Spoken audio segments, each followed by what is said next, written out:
In this video, we're joined by 19-year-old entrepreneur Kenan Nicholas, who's already making £10,000 a month from deal sourcing. Scrolling on social media as you do, and you come across Samuel Leeds and you see this crash course, learn X, Y, and Z. I was like, what have we got to lose? Got a flight to Manchester, spent the weekend with our grandparents and went to the crash course. Kenan packages and sells rent-to-rents, BRRs, HMOs to investors across the UK whilst running a CRM software business with his cousin. My business partner, Max, we were running this social media business whilst he was in the army and I was just a teenager doing my own thing. And we said that, it's not enough. This is not going where we want it to be. We can do better than this. He shares how he went from selling chocolate in schools. I used to buy sets of chocolate bars and Lucozade drinks from Co-op, and I'd resell them in secondary school, yeah. To closing multiple property deals, how he raises finance, how he builds investor trust, and uses that to network to find clients,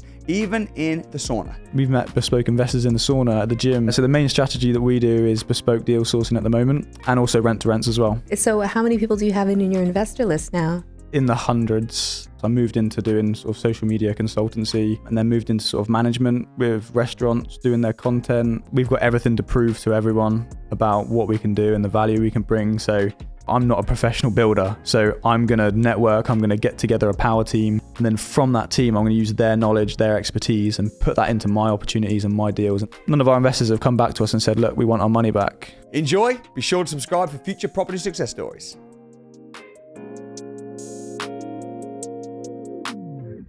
Hello and welcome to Samuel Leeds Success Stories. I'm your host, Patricia Masuda, and I'm sitting here today with Kenan Nicholas. That's correct. Welcome, Kenan. Thank you very much. So glad to have you. So let's start from the beginning, and literally from the beginning. You told me earlier that you were sort of a budding entrepreneur since you were a preteen? 13, 14, 13, yeah. Secondary 14? school. Secondary school. What were you doing in secondary school? I used to buy sets of chocolate bars and Lucozade drinks from Co-op, and I'd resell them in secondary school, yeah. And make a profit? That was the profit, yeah. Nice. What was your profit margin on those? My margins, I think it was 50%. That was very good. That was the main operation. Very good. I started it because everyone else was getting a Saturday job, and I thought to myself, how much do I need to sell each week? So on a Saturday, I've covered that expense, and everyone works by the hour, and I was trying to earn that in the week as well. Wow, I love that. So there's so many people who've told us that story, how they started selling sweets. I think Samuel too, right? I wouldn't be surprised. Yeah. Okay, and where did you come up with that idea? Because I don't think anybody in my school in Canada were doing that. I mean, honestly, I don't know where it started. I think one day I had a set of chocolate bars in my bag and people wanted to buy them, or they said they wanted one. So I was like, okay, I see an opportunity here. So mark them up, resell them, put my own price on it and get them sold. There you go. And that spiraled into the entrepreneur that is sitting here now. That probably started everything, yeah. Okay, so what was your second business? The second business I set up in COVID. It's actually quite a good story, to be fair. So my dad had this really old bicycle from when he was a kid. And it was in COVID, no one could go cycling, everyone was restricted by location. So my dad decided that he was going to sell this bike because the market was going up. Everyone wanted bikes, didn't they? So he sold it for a ridiculous amount of money, more than he paid 30 years ago. And I had a bike, so I said, okay, let me see what I can get for mine. I sold my bike, made some money, bought another one, and I kept doing that. And you kept buying bikes and selling them? Yeah, all from the fact that my dad managed to sell one in COVID for more than he paid for. So, I mean, why aren't people just buying their own bikes? Demand, supply. Really? Okay. So you're turning a profit selling bikes? Yep. Okay. Did that for... How did you find your clients? How did I find my clients? Through Instagram, social media. That's where I sort of got a real interest for social media there. Built a website, had the business running on e-commerce, drafting in customers via Instagram. And then I would just sell on Facebook, on eBay.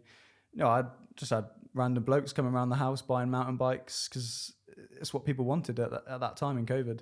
That's great. Okay. And you're an active person anyways, right? Yeah. I used to mountain bike. Don't anymore. I should really, but yeah. And what was your third business? The third business was... and how old are you now? So in COVID, what was I? Was, that was 16 to 18, should we say? Okay. Something around that. Obviously did that for a few years in COVID. And then after I sort of developed that interest for social media and e-commerce, I moved into doing sort of social media consultancy, worked with some influencers doing sort of campaigns and things, and then moved into sort of management with restaurants doing their content, that type of work. I mean, it just boggles me that you can get in front of so many people and businesses like that. But that's great. I guess you have a great track record and you know how to market yourself, right? It's helped, yeah. It's all built up to now, and now we can utilize it in, I say now, like in an adult network. Now I'm dealing with lots of professionals, and to be able to market yourself and then build a relationship and now utilize it properly is, I guess it's helped a lot. Yeah. And then what happened? Did you get into property then, or was there still another business in between? So we were running that business for basically, it's in May now. So a year ago, we set up that social media business. Okay. And obviously my cousin, my business partner, Max, he was in the army. We were running this social media business whilst he was in the army, and I was, just a teenager doing my own thing. So we were running that together, and we said that, it's not enough. This is not going where we want it to be. We can do better than this. And scrolling on social media as you do, and you come across Samuel Leeds and you see this crash course, £1, learn X, Y, and Z. I was like, what have we got to lose? So I was in Cornwall. That's where I was living before. Got a flight to Manchester, spent the weekend with our grandparents and went to the crash course. Mm-hmm. And that was 5 months ago. And it's been just 5 months ago. Yeah. Oh my gosh. So what did you think when you got to the crash course? You step into the room and there's an extreme sense of value and strategies that you'd never even consider before. Mm-hmm. And as someone who had never had an interest, I was interested in property, but never really explored it properly. Mm-hmm. And I would go to the crash course and you sat there locked in for the whole day, 5, 6, 7 hours, listening to Samuel, and it's all just sponging it up. And you probably met a lot of people. I feel like you're at all of the inner circles. Yeah, I try to go as many events as we can. At the moment, go to 3 to 5 networking events a week. Obviously, if the inner circles are on, Samuel Leeds events, if they're on, definitely go to those. And then go to ones outside the academy as well, because that's where you get a lot of good connections also. It's so true, right? You can actually find a lot of investors outside of the academy because 100%. I mean, they don't know what you know, right? I know, yeah. You gain the knowledge from the academy and then implement it with outside network. Mm-hmm. That's been the best way to do it. So you actually didn't really know, you weren't following Samuel for years like some people have before they joined the academy. No, I mean, obviously I knew about him. If you said Samuel Leeds as a name, it would spark a picture in my head, but nothing, not like I sat there and watched him and couldn't do anything about it. Mm-hmm. No, we said, right, let's do it. Saw him maybe 2 months before the crash course, debated going to it, didn't know much about it, doing the other business. And then we were like, right, let's just go. Let's just do it. Do the crash course. And now we're here. Now you're here. So what is your main strategy? So the main strategy that we do is bespoke deal sourcing at the moment. Mm-hmm. Got a lot of bespoke investors that we source BRR to HMO projects for, and also rent to rents as well. Great. One of my good friends, she focuses on BRR to HMOs and she's doing really well. So that's a strong strategy. And you're predominantly in the north, or do you source deals all over?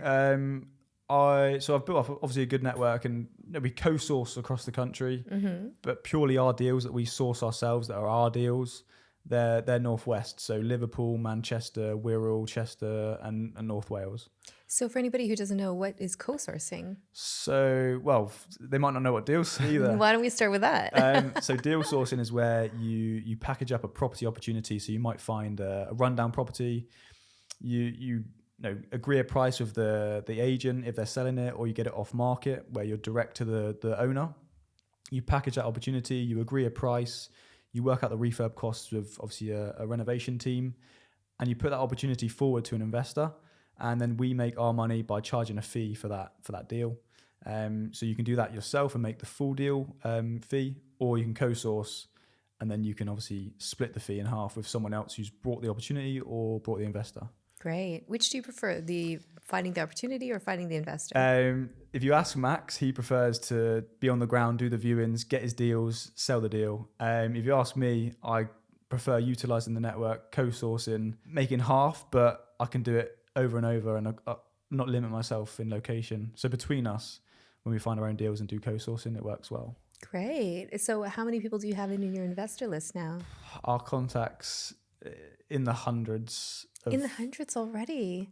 Investor wise, yeah, I mean the strategies vary, but yeah, we've got 3 figures of contacts that we can send deals to, obviously via the academy and elsewhere as well, and that's growing every day.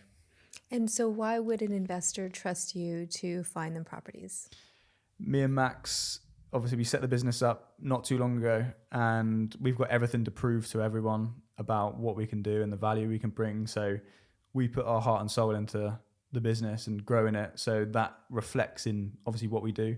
So the deals we find, the relationships we build, the teams we put in place, everything is 100% from us. And obviously we're young.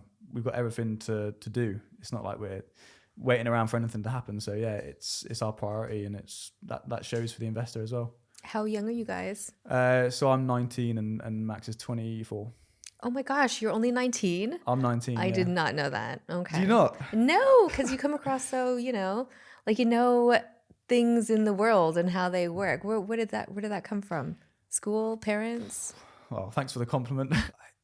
Yeah, I've had a really good upbringing. No, my parents have brought me up well. I think living down south in Cornwall as well has been a good environment to grow up in. And now moving up here, obviously there's more business up here.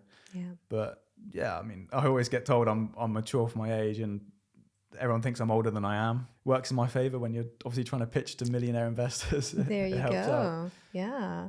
So for somebody else kind of in your shoes, what kind of advice would you give them? Advice wise, start today. Don't wait to start, and keep going until you get where you want to be. And as you keep progressing, you'll move the goalposts, keep trying to score more goals, and get that scoreboard up, get the goals achieved, and build a network, go the extra mile, and provide value for people, and it will always come back to you. When you say provide value, how can you provide value if you don't have a lot of experience? What could one do? If you've got no experience and you're still trying to provide value, then no, you can work for free. You can, if someone's got the experience and the knowledge that you want to have, then just say to them, look, you see it online many times from quite successful people is work for free, provide them that time that you've got, and to go through that way. Yeah, that's actually, I hear that a lot, because that is something that you have. That's your commodity, right? Exactly. That's your bargaining chip, is your time. Cool. Okay. And so what kind of deals are you selling? Your BRRs to HMOs? BRRs to HMOs, Okay. yeah. That's what we focus on. We've built some good relationships with social housing providers, and now we can provide like an end-to-end opportunity for the investors. So obviously they can get the property. We've got the contracts. We've got the refurb team, project management. So hands-off if they want to be hands-off. So we focus on those. And then obviously the rent-to-rents as well is obviously a very popular strategy with Airbnb. Mm-hmm. Do you have any rent-to-rents yourself? No, so we don't have rent-to-rents ourselves. We package and sell them. But the reason why people ask us, why do you package and sell and why do you not have any ourselves? And that's because we've got another business, which is a software CRM business, which we work with people in the academy at Leeds. And that provides us the passive income that we would need off the rent-to-rents. Okay. So we kind of, if we had the rent-to-rent business, that's a third business to run. And we feel like if we focus on the 2 we have now, and then we're going to then pump that money into bigger property projects and potentially bypass rent-to-rents. But at the same time, it's a great strategy, and we've got plenty of opportunities coming our way. So if we want to take the best ones, then we could. Then you could. So how many deals have you packaged and sold to date? To date, I think we've sold six or seven, yeah. And co-source as well. There's obviously some beyond that also. But yeah, we've been in the academy for 5 months, and no one gets an immediate start. It takes a few months to actually soak up the knowledge, implement it, and try and get yourself out there. So for us, really, in the last 2 months especially, has it really taken off for us. People struggle to start with. People have struggled longer than we have now in the academy. So yeah, we've managed to sell equivalent of say 1 a month in the last 2 months. What's the hardest part about deal selling for you? The hardest part about deal selling, I think the hardest part when it comes to deal selling is when you put everything together and you're competing with other people that obviously are either just standard tenants and they're trying to just rent the property, and you're direct the landlord. You need to be quick, and you need to be able to get your investor lined up, get the deal there, get it together, get it packaged and sold, whilst making sure it's a good deal. And obviously you've got like no refund rate and everyone's happy. And to do that all in one process can be tough to get it nailed, and you learn, you get better and better. So you have a no refund rate? That, like, yeah, we make sure that none of our investors have come back to us and said, look, we want our money back. And nobody's come back. No. That's really good. Obviously, it's only 6 deals so far, and that might happen in the future. Yeah. But like I said earlier, the business is our priority. So every deal we do package and sell, we want it to be the best. We want it to be something that hypothetically we could take on ourselves as well. Obviously, maybe for capital reasons or other reasons, we might not take that property on, but we would deem it a property that's an opportunity that's worthy. How did you learn how to quote refurbs?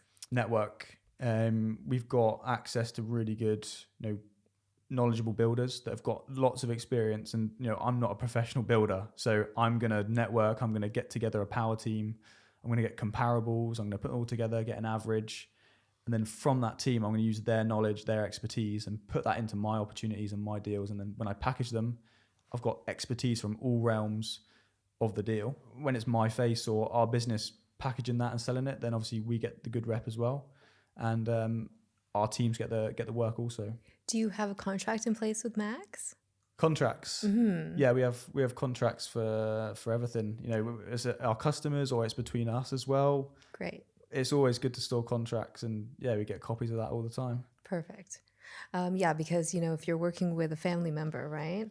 Well, this is what people say. I saw a video of this the other day, and people say don't mix family and business. And Samuel did a talk at the crash course the other day about obviously the three S's of the ladies who at a networking event try to set up a business, and Samuel said it will fail if it's successful and it will fail if it fails.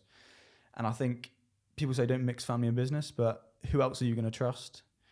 You're never going to win or compete with other people if you're not a team together. You need a team. Mm-hmm. So for us as a duo, to have someone that you can trust, that in advance and you've not met on a random networking event, I think you can find that in many places. Mm-hmm. So I think it's an advantage for us. I don't think it's a disadvantage. Great. Especially when we've got the same mindset and the same goals. Well, that's it, right? Mm-hmm. And you guys do, definitely. I think that you guys are a good match for each other. Well, there we go then. Yeah. Mm-hmm. Great. Okay, so then what's next? What are you going to do in the next 12 months? The next 12 months, scale up massively. At the moment we're earning 10 grand a month. That figure needs to increase. If you had asked me that a few months ago, I'd be over the moon. And you hear it so many times where you progress and then it's just not good enough and you've got to, again, move the goalposts. Yep. So that figure, my birthday's in June 25th. Mm-hmm. I want to be earning 20 grand a month by my birthday. Okay. So that's the monthly passive figure. Yeah. And then, getting into BRRs, buy-to-lets as well. Mm-hmm. Get those projects on the go and start building a portfolio for myself and obviously Max as well, the business, and grow that way also.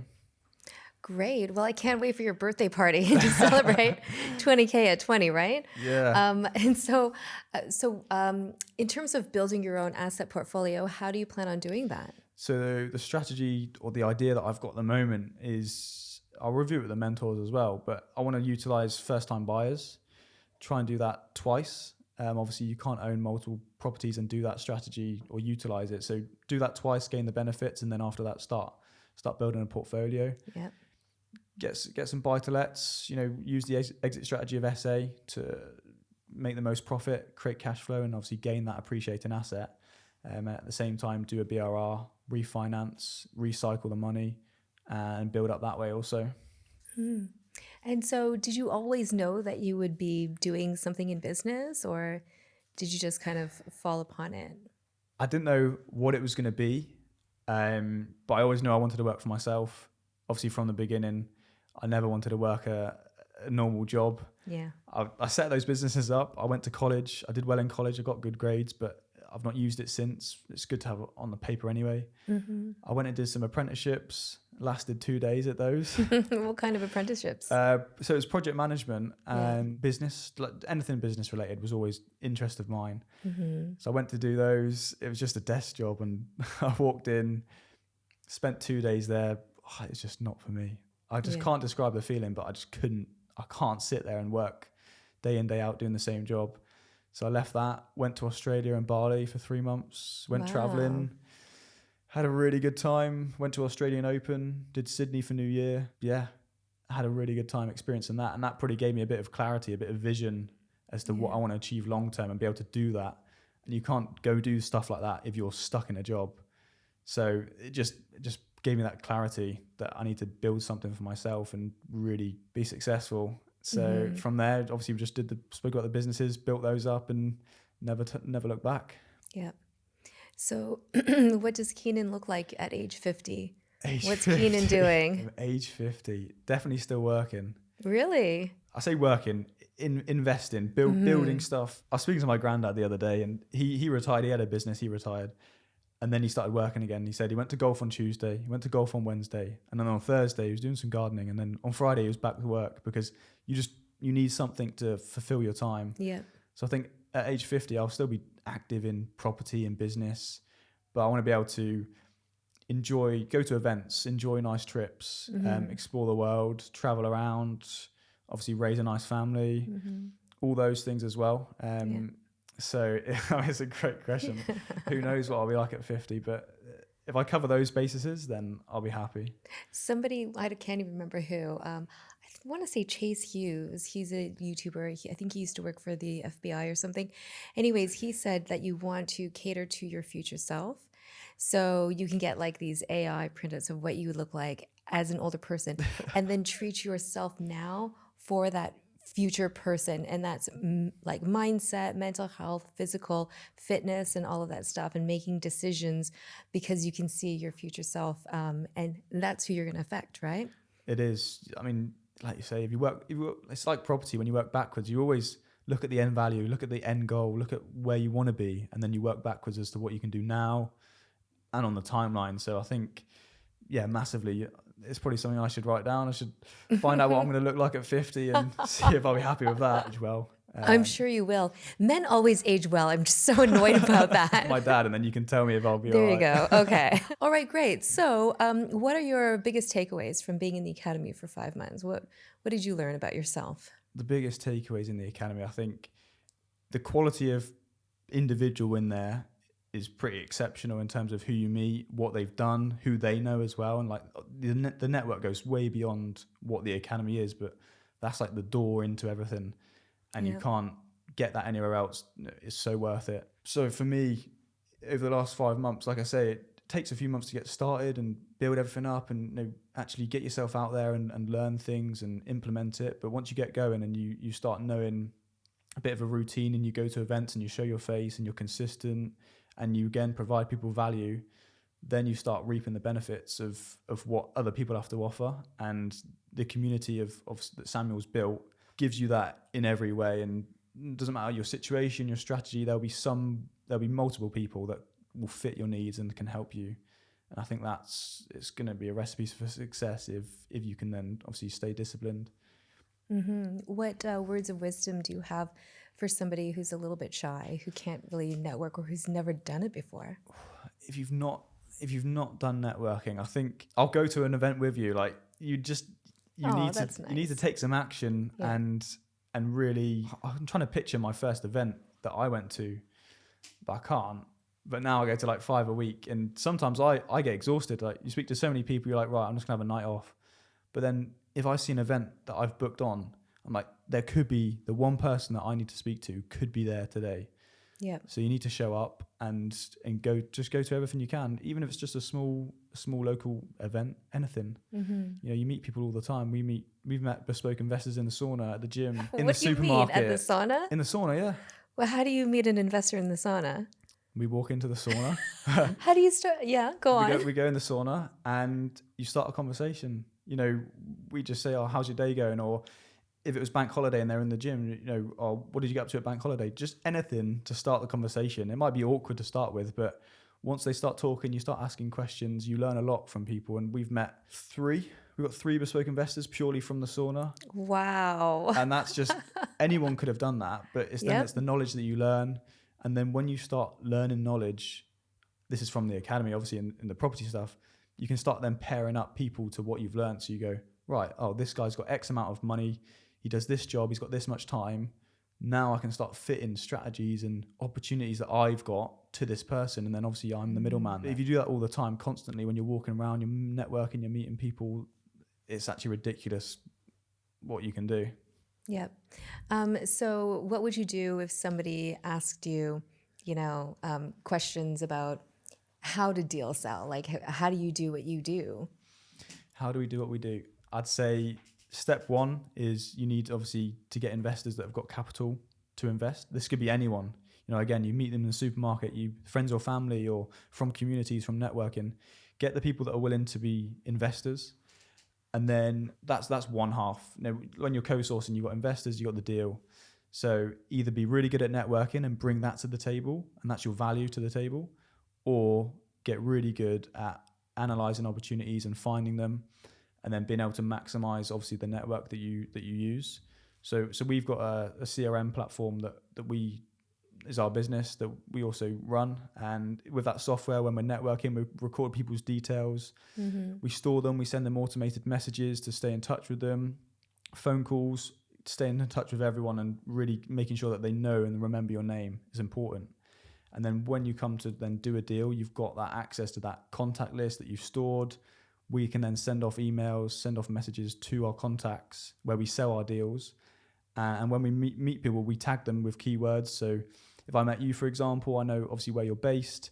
I then put in like your financial status, what you're willing to invest in, the strategy you want to invest in. And now we can sit back and we can then call people and network off our CRM. So Kenan, you mentioned Cornwall. Jeremy and Ginny are from Cornwall? I do, very much so. I do now, yeah. Yeah? So I've lived in Cornwall for 15, 16 years. My parents moved down when I was obviously pretty young. So I've been living there, and now I know Jeremy and Ginny, yeah. Great. Do you ever see them in Cornwall? Did you know that they were there before? I didn't know they were there, definitely not. So the story was that I joined the academy in December, and I went to a networking event in December as well, I'm pretty sure. And I think I went to must have been at the start of December that I went to the first training. Obviously I met or saw Jeremy and Ginny there. And Samuel does the viewing challenge where the phone calls. So for that, I think for December and January, I booked the most viewings on that course. Did you really? Yeah. Oh my gosh. Okay, that's great. And then I think it must have been December or January. Samuel got me on stage and he went over like the top 3 people that had done the viewings. Blah blah blah. Everyone voted for who they wanted to win or something. Anyway, I won, and Samuel said, "Right, I'll get a mentor to come out with you to do some viewings." And because obviously I lived in Cornwall, Jeremy and Ginny were the only people at that point that were even applicable for the viewings I had booked anyway. So it turned out quite nicely that I went out and did some viewings with Ginny. Obviously by that point I had no idea really about obviously the fact that they were millionaire mentors on the academy, and that was their position. So I did that with Ginny. That went really well, and probably did that in January, to be fair, a little while after I'd actually done the viewings, booked them, etc. And in the meantime, it was snowing on this day anyway, not that makes a difference, but in December, I went to an event and I saw Jeremy. We were on the table right across like this, and Jeremy turns up and I turn up, and he sat over there, and everyone's doing their pictures around the room. So Jeremy stands up, says who he is, got the letting agency, blah, blah, blah. I'm like, I thought I recognize this guy. The room comes round, I stand up, I do my pitch. And then we're looking across at each other. I'm like, I know you from somewhere. So the room goes round, everyone does their pitches, they do their little presentation. Then afterwards, me and Jeremy catch up, and I'm like, right, so what's your name? Jeremy, Kenan, nice to meet you, blah, blah, blah, I recognise you. And that was it. Like, Jeremy obviously started telling me about Samuel, what he's done, his journey, obviously all very inspirational. And the fact that these guys were on my doorstep in Cornwall, where I'd had this perception that obviously I've got to move away to be in a new environment where there's more going on, London, Manchester, etc. I was like, right, these guys are pretty cool, and I need to know more about what they do. So at that point, I was on the academy, I guess. I was, but I'd not obviously really learnt that much. Been to one training, still learning it up, still like soaking up all the knowledge. And then these guys turn up, and I'm like, right, okay, now I need to really get my act together, and these people are serious. So obviously went to the next training, saw them again, built some rapport with them, booked the most viewings again. And then me and Ginny went out and looked at some opportunities, which were good, to be fair. And in hindsight, they didn't go anywhere, purely because at that point I was now moving to Chester, near Manchester. So that's where I live now. And I obviously booked those viewings down there, and I'd not built up a network down there. So I had these viewings, which was good. We gained some knowledge. It was actually more beneficial that I built that relationship with Ginny, and they know us well now. Me and Max, we get on really well. And that was really good. So that's the type of thing that has come from the academy, where we built that relationship. And now when I go back to Cornwall, can meet up with those guys and, have that element outside the academy where you just expand on the relationships with really successful people. Yeah, and they've been doing it for so long, and they have so many properties, and they're kind of everywhere. So that's great. Cool. And they're also so nice too, aren't they? Everyone's nice. Everyone's nice. That's true. You're the queen of niceness. Oh. Whatever you want to call it, but yeah, you're very nice, Patricia. Oh, thanks, Kenan. Okay, great. And so you've got some rent-to-rents in the pipeline? Yeah, so obviously when we've been networking, from my academy member, to be fair. So Derek, who's in the academy, we were having a conversation when we went on an investor viewing day in Hartlepool the other week. Mm-hmm. Drove 3 hours up there and had a really good day, to be fair. He told me about this, not a state agency, but this residential business who were based near Chester, where I am now. So I gave them a phone call, booked a meeting, went and saw them face to face, and had a really good chat with one of the employees there and the directors. And now it turns out that they're a really successful business. They've got access to loads of investors, loads of deals.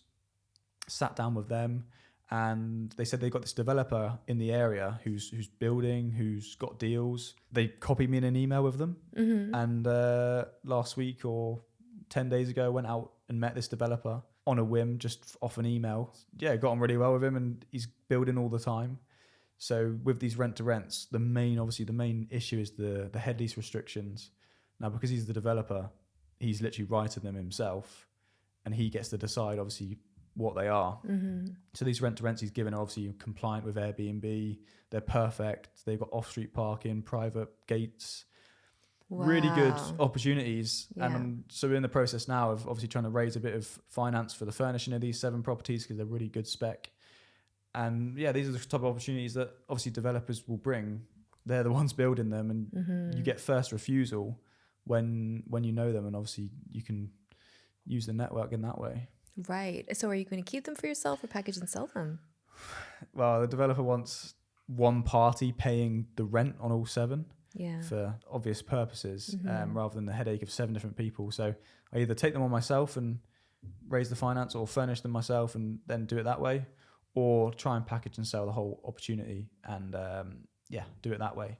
But either way, there's more coming in. Pipeline's really important. So obviously in business, as good as anyone, that you need to have things coming in all the time. Mm-hmm. So this will just be the first opportunity of hopefully a few more down the line to package and sell or take on. How much do you need to set up all 7? I think we worked it out. It's about 22K. Okay, that's it?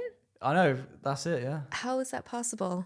They've got everything they need. They just need Furniture, yeah. but first and last, security deposit, like, what about all of that stuff? There's just rent, first month's rent, and furnishing costs. There's no associated things, because the developer is just very clean in how he works. He just wants his rent, and that's what he's happy with, and now it's our job to furnish them. So yeah, we did some calculations and worked it out. Yeah, it won't be more than 30 grand. So, could you raise finance and keep them? Like, what do the numbers look like once they're up and running? So in the first year, I need to try and negotiate the rent slightly. In the first year, it should generate around 30 to 40K profit. Wow. Depending on the figures, depending if the rent can be negotiated. Then after that, that's with like the first year. So obviously with an Airbnb property, you need to gain reviews. You need to build a bit of a reputation if you're going to do it that way. Mm-hmm. I've got connections for like long-term bookings. So hopefully we can put contractors in there in all 7. In the second year, the all-in figures, including rent, that the developers asked for straight away is 105, including bills, etc. And the property should generate 163. So you're looking at 50, heading on over 50% there. In year 2? In year 2. Why is there such a jump in year 2? It's all depending on the rent. So there's a rent cost, which would additionally be 12K.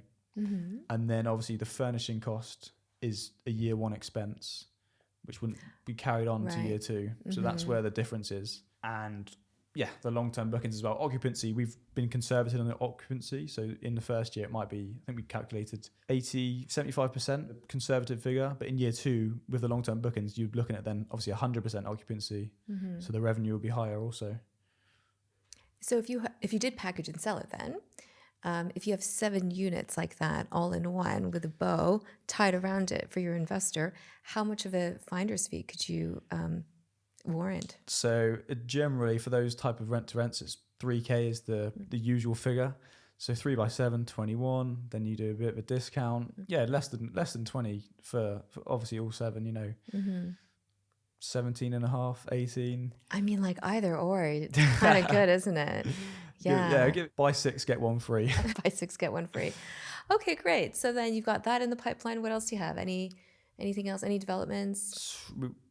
No developments, although lease options is something that we're looking into. We quite like the idea of lease options. What's a lease option? So a lease option agreement is where obviously you place a deposit on the property, which is a minimum of £1, and it's a contract where you then take obviously ownership of that property, you pay the rent, you become the tenant, but then the owner still owns it for the duration of the contract. So you might say, look, I will buy this property off you in 10 years' time. I will pay the rent every single month until then. But you buy it off them for that fixed price of the current today's valuation. So then you gain the appreciation in time and use the cash flow of the property, put it aside, and that will be your deposit as well. What if you don't have the money to buy? Like, what happens if you have to, use the funds that you have accumulated and you don't have the money by the time of the term? You can make it optional. So it could be an optional agreement. So you can still walk away at the end of that contract, but it just gives you that first refusal opportunity when that timeline comes. So in that 10 years time, you've got the first chance to do it if you don't have the funds. But if you calculate it right and it's a good deal, then you work backwards and you work out how much you need to make each year to then get the deposit. Even if you mortgage it, then it's yours. You've agreed at a good price and you can get it revalued obviously at the new valuation in 10 years or however long the contract is. Why would somebody agree to that? Usually landlords or the owner of the property would agree if they're not necessarily stuck for cash. They've got a portfolio maybe and they want to sell them off year by year to avoid restrictions from the government, etc. Or they're a tired landlord, they don't want to deal with the stress of the property, but they still want a bit to pay off the monthly rent, or they still want to receive the rent. So we just take on that property and they'll usually be on AST contracts, and then we convert that, if it's a good area, we'll convert to service accommodation, Airbnb, where we make our margin, they're happy, and then we still get the appreciating asset. But they will regret it in 10 years' time when they've sold it. So hopefully you're going to get some developments under your belt and you're going to be a property legend, right? We will be, yeah, we'll get there. Great. Taking over the Northwest. That's it. Whole of the UK. Great. Excellent. Well, so if anybody wanted to get in touch with you, how would they reach out? Check the Instagram links below. Yep. Obviously, we'll link all those. Incremedia CRM on the software, Property Cousins UK on the Instagram. Obviously, mine will be there as well. Get in touch via Instagram. Give us a message, yeah. Great. And if anybody wants to see you at an inner circle, they can just reach out and you can send them your guest pass. 100%. Yeah. Inner circles, events, wherever you are, whoever you are. Yeah, just drop us a message, yeah. Amazing. Well done, Kenan. Well, thank you very much for spending time with us. And if you want to learn more, come to a crash course. And if you liked this information, then please give us some love and like, subscribe, share, comment, all of that fun stuff. And we'll see you next time. Thanks, Kenan.